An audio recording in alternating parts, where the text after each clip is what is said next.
ఇవాళ topic role of investigating agencies in the recent times.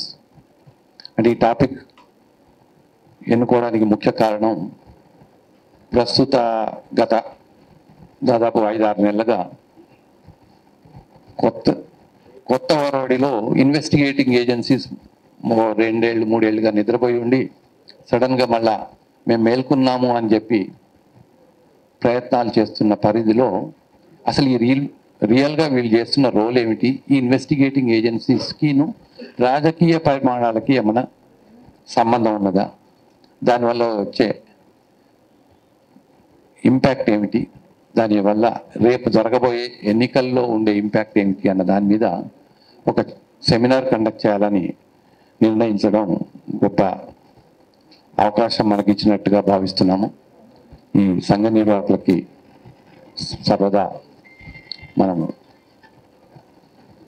తోడ్పాటు చేద్దాం. ఇట్లాంటి రాజకీయ చర్చా వేదికలు ముఖ్యంగా అంటే గత 15-20 సంవత్సరాలుగా ఇదివరకు జరుగుతున్న చర్చా వేదికలకి ఇప్పటికీ చాలా తేడా ఏమిటంటే, ఇప్పుడు మనం ప్రస్తుతం ఇన్స్టాగ్రామ్లోనో ఫేస్బుక్లోనో చూసుకొని మన ఇళ్లలో మనం ఓహో ఆహా అని ఎస్ నో కామెంట్లు పెట్టడం తప్ప ఒక సభ ఏర్పరచుకొని పర్సనల్ ఇంటరాక్షన్తో ఉండే ఇంపాక్ట్ చాలా తేడా ఉంటుందన్న ఉద్దేశంతో ఈ సమావేశం ఏర్పాటు చేయడం జరిగింది.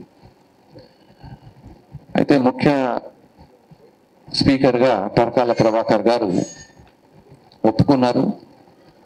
వారికి నిన్న బెంగళూరులో ఇంకో ప్రోగ్రాం ఉండింది, దాని తర్వాత మన ప్రోగ్రాంకి మార్నింగ్ అలా వచ్చేస్తాము, మధ్యాహ్నం ఈవినింగ్ పార్టిసిపేట్ చేద్దామన్న ఉద్దేశంతో వారు ఒప్పుకోవడం జరిగింది.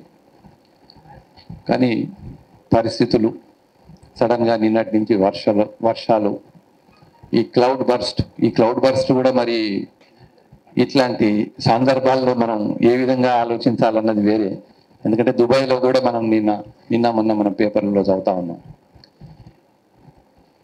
అంటే ఒక న్యాచురల్గా జరిగే పరిస్థితులకి భిన్నంగా మనం ప్రవర్తిస్తున్నందువల్ల జరుగుతున్న ఈ పరిమాణాలు మన మనుషుల్లోనే కాకుండా కూడా ప్రకృతి కూడా చూపిస్తుందో ఏమో అని భావిస్తాను. సో అంటే మనం కూడా ఈ ప్రకృతి వైపరీత్యాలకు కూడా మనం కారణాలు అవుతున్నామేమో అని ఖచ్చితంగా మనం వేరు చేసుకోవాల్సిన అవసరం వస్తుంది. అయితే ఈ సభకు ఇచ్చేసిన మీ అందరికీ స్వాగతం, సుస్వాగతం. మన తెలకపల్లి రవి గారు మన సుపరిచితులు, రాజకీయ విశ్లేషకులు, మంచి కామెంటరేటర్ ఆన్ ది పొలిటికల్ ఇష్యూస్.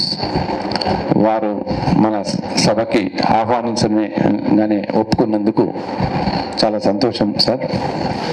అట్లానే Hussain garu retired police officer, presently he is in the practice, అడ్వకేట్గా ప్రాక్టీస్ చేస్తున్నారు. సో వారు కూడా ఒక కోణంలో మన జరుగుతున్న టాపిక్ మీద మాట్లాడమని కోరడం జరిగింది. చాలా సమయం 5 నిమిషాలు 10 నిమిషాలు వారికి ముందు చెప్పడం జరిగింది. ఎందుకంటే ప్రభాకర్ గారు లేని కారణంలో కొద్దిగా గ్యాప్ ఫిలప్ చేయడం కోసమని వారిని అడగడం జరిగింది. వారు రెడీగా ఒప్పుకున్నారు. Thank you sir. ఈ సభ నిర్వాహకుల్లో మా ఐలు జనరల్ సెక్రటరీ గారు ఒక సందర్భం ఏర్పాటు చేసుకుంటున్నాము. బుక్ రిలీజ్ కూడా ఎందుకనంటే మనము ఇంటర్నెట్లో కానీ మెయిల్లో చూసే ఇన్ఫర్మేషన్స్ సమ్టైమ్స్ అది న్యూస్ పేపర్ లాగా పొద్దున చదివిన వార్తలు ఎల్లుండి కల్లా మారిపోతాయి. అది పుస్తకాలు అయినట్టు అవుతే మళ్ళీ ఒకసారి మనం కొన్ని రోజుల తర్వాత తిరగేసినట్టు అవుతే అప్పుడు జరిగిన వాస్తవాలకి ఇప్పటికీ బేరీవాజు వేసుకోవడానికి పుస్తకాలు పనికొస్తాయి. చదవడం అనేది మన తెలుగు వారిలో ముఖ్యంగా చాలా అలవాటు. ఈ మధ్యకాలంలో కొద్దిగా మర్చిపోయాం, కానీ అగైన్ పుస్తకాలు రివైవ్ చేద్దామనే ఉద్దేశంతో ఈ మధ్య వేరియస్ వ్యాసాలు కానీ వేరియస్ పేపర్స్లో వచ్చే సంకలనాలు కానీ పుస్తక రూపంలో పరిచయం చేసి ఇంట్రడ్యూస్ చేయాలన్నది వన్ ఆఫ్ ది రీజన్. అందుకని ఆ కారణంగానే పరకాల ప్రభాకర్ గారు 2020 నుంచి 2022 దాకా వేరియస్ న్యూస్ పేపర్స్లో వేరియస్ ఆర్టికల్స్ పబ్లిష్ చేసినారు. అది ఇంగ్లీష్ వర్షన్ ఉండింది. దాన్ని తెలుగులోకి అనువాదించాలని సంకల్పించి నవ తెలంగాణ వారు పూనుకున్నారు. దాని యొక్క రిజల్టే ఇవాళ మనం ఆ బుక్ రిలీజ్ చేయగలుగుతున్నాం. అష్టవంకర్ల నవభారతం, సంక్షోభంలో గణతంత్ర వ్యవస్థ. పేరు కూడా చూస్తే అష్టవంకర్ల నవభారతం అనేది అంటే how we are taking too many turns in the recent developments. అట్లాగే సంక్షోభంలో గణతంత్ర వ్యవస్థ. నిజంగా మన రాజ్యాంగం యొక్క పరిధి ఈ మధ్యకాలంలో మనం చూస్తున్న న్యూస్ ఐటమ్స్ చూస్తుంటే అసలు రాజ్యాంగం రేపు ఎలక్షన్స్ తర్వాత ఏ విధంగా ఉండబోతుంది అన్న దానికి ఒక పెద్ద ప్రశ్నార్థకంగానే మారింది. ఆ సందర్భంలో ఈ పుస్తకం రిలీజ్ చేయడం మా నవ తెలంగాణ వారిని హర్షించదగింది. ఈ పుస్తక రిలీజు అంటే అనువాదం చేసిన వారు గుడిపూడి విజయరావు గారు, కొండూరు వీరయ్య గారు. ఇన్ఫ్యాక్ట్ కొండూరు వీరయ్య గారిని ఈ సభకు ఆహ్వానించడం జరిగింది, కానీ ఆయనకి సీరియస్గా థ్రోట్ ఇన్ఫెక్షను వల్ల గత 2 రోజులుగా బెడ్ నుంచి రాలేకపోయినారు. అందుకని వారిని మన మధ్యలో లేరు ప్రస్తుతానికి. అందుకని ఇప్పుడు మన తెలకపల్లి రవి గారిని ఈ పుస్తకం రిలీజ్ చేయవలసిందిగా కోరుతున్నాను. అట్లాగే రెండో పుస్తకము ఇంకొక లాస్ట్ టైం మనం అనుకున్నాము, అలుపెరగని పోరాటము, ప్రబీర్ పుర్కాయస్థ. ఈయన యొక్క జీవిత చరిత్ర చదివినట్టు అయితే ఈయన ఇదివరకు ఒకసారి ఎమర్జెన్సీ కాలంలో ఏ తప్పు చేయకుండా, ఏ శిక్ష లేకుండా 2-3 ఏళ్ళు ఆయన జైల్లో ఉండి అప్పటికి ఎంత ప్రయత్నం చేసినా కూడా ఎవరు రాలేక బయటకు వచ్చారు. మళ్ళీ అగైన్ ప్రస్తుతం మళ్ళీ అదే వ్యవస్థలో, అంటే ఎమర్జెన్సీ ఉందో లేదో మనమే ఆలోచించుకోవాలి. మళ్ళీ again he's back into the jail. అట్లాంటి ఆయన అలుపెరగని పోరాటము అనే పుస్తకం రాయడం జరిగింది. దాన్ని కూడా తెలుగులో అనువాదం చేసిన వారు బోడపట్ల రవీందర్ గారు. ఈ పుస్తకం కూడా నవ తెలంగాణ పబ్లిషింగ్ హౌస్ పబ్లిష్ చేస్తూ ఉంది.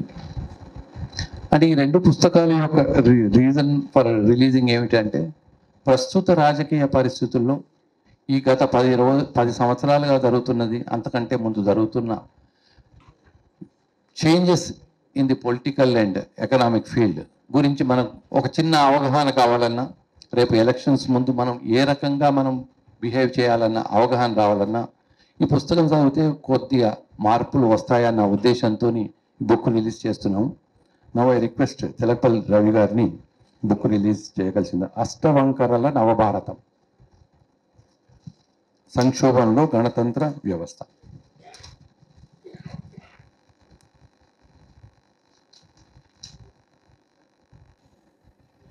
గత 2-3 ఏళ్లుగా ఎన్ఫోర్స్మెంట్ డైరెక్టరేట్ అండ్ సిబిఐ ఈ 2 ప్రధానంగా ఫస్ట్ పేజీలో ఎలక్షన్స్ ముందు, స్థానిక ఎలక్షన్ కానివ్వండి, అసెంబ్లీ ఎన్నికలు కానివ్వండి, పార్లమెంట్ ఎన్నికలు కానివ్వండి, అది ఈ ఎన్నికలు జరిగే సందర్భంలో ఒక 15-20 రోజుల నుంచి రోజు ఫస్ట్ పేజీలో దీని మీద ఒక టాపిక్ ఉంటుంది. అయితే సమ్ ఈవెంట్ మేము ఇన్వెస్టిగేట్ చేస్తున్నాము, ఫలానా వారిని పిలిచాము, ఫలానా వారు రావడం లేదు, వారు దాని మీద జరిగే కోర్టు కేసులు, అల్టిమేట్లీ లాస్ట్ మినిట్లో జరిగే అరెస్టు తర్వాత జరిగే కార్యక్రమాలు. దీనికి ముఖ్యంగా investigating agencies and the role of the politicians and role of judiciary is also a very important topic. Investigating agencies మనం ఈ మధ్యకాలం చూసినట్టయితే, నేను ఈ మధ్య యాజ్ ఏ ప్రాక్టీసింగ్ అడ్వకేట్గా రాజకీయ నాయకుల మీద జరిగే ఇన్వెస్టిగేషన్స్ దాదాపు 5 నుంచి 8 సంవత్సరాలు ఏ రకమైన ఛార్జ్షీట్ కూడా ఫ్రేమ్ చేయకుండా ఉంటాయి. దానిలో ఈ అరెస్ట్ అయిన వాళ్ళు దాదాపు 3 నుంచి 5 సంవత్సరాల దాకా keeping in view the affiliation to the political parties, they will be in the jails. అంతా అయిన తర్వాత ఏమవుతుంది అని అంటే ఇంకా ఇన్వెస్టిగేషన్, ఛార్జ్ షీట్ ఫ్రేమ్ చేయాలా వద్దా, ఛార్జ్ షీట్ ఫ్రేమ్ చేసే ముందు అసలు ఛార్జ్ షీట్ చేయాలని ఇన్వెస్టిగేటింగ్ ఏజెన్సీస్ యొక్క పరిధిని ప్రశ్నించడం జరుగుతుంది స్పెషల్ కోర్ట్స్లో. దాని మీద వాళ్ళు వచ్చిన తీర్పు తర్వాత దాని మీద హైకోర్టు, సుప్రీంకోర్టు దాకా పోయిన తర్వాత ఛార్జ్ షీట్ ఫ్రేమ్ అవుతుంది. ముఖ్యంగా ఎకనామిక్ అఫెన్సెస్ ఈ మధ్యకాలంలో వచ్చేవి మేజర్గా ఎకనామిక్ అఫెన్సెస్. ఈ ఎకనామిక్ అఫెన్సెస్ ఎట్లా ఉంటాయంటే దాదాపు ఒక 20,000 పేజీల ఛార్జ్ షీట్ ఉంటుంది. ఈ 20,000 పేజీల ఛార్జ్ షీట్లో విట్నెసెస్ దాదాపు 500 నుంచి 600 మంది విట్నెసెస్. ఇవన్నీ గ్యాదర్ చేసి అల్టిమేట్లీ ఫైల్ చేసే వరకు 5 ఏళ్ళు 6 ఏళ్ళు పడుతుంది. అసలు ఇట్లాంటి ఇన్వెస్టిగేషన్స్ జరగడం వల్ల వచ్చే ఎవరికి న్యాయం జరుగుతోంది, ఎవరు లాభపడుతున్నారు అనేది ఒక పెద్ద ప్రశ్నార్థకమే. ఈ మధ్యకాలంలో మన తెలంగాణ, ఆంధ్రప్రదేశ్లో కూడా చూసాము. ల్యాండ్ డీలింగ్స్లో డిపాజిటర్స్ వాళ్ళు కనీసం మా డబ్బులు రిటర్న్ అన్నా ఇవ్వండి, దాని మీద కోర్ట్స్ స్పందించాలి.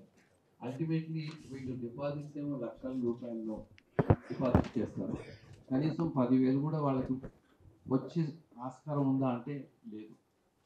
దాని మీద ల్యాండ్ లిటిగేషన్లో మల్టిపుల్ నా యొక్క అనుకూలంగా మార్చుకునే అవకాశాలు ఉన్న ప్రస్తుత పరిస్థితుల్లో what is the role of the investigating agencies అన్న టాపిక్ మీద మనం ఇవాళ మాట్లాడుకుంటున్నాం.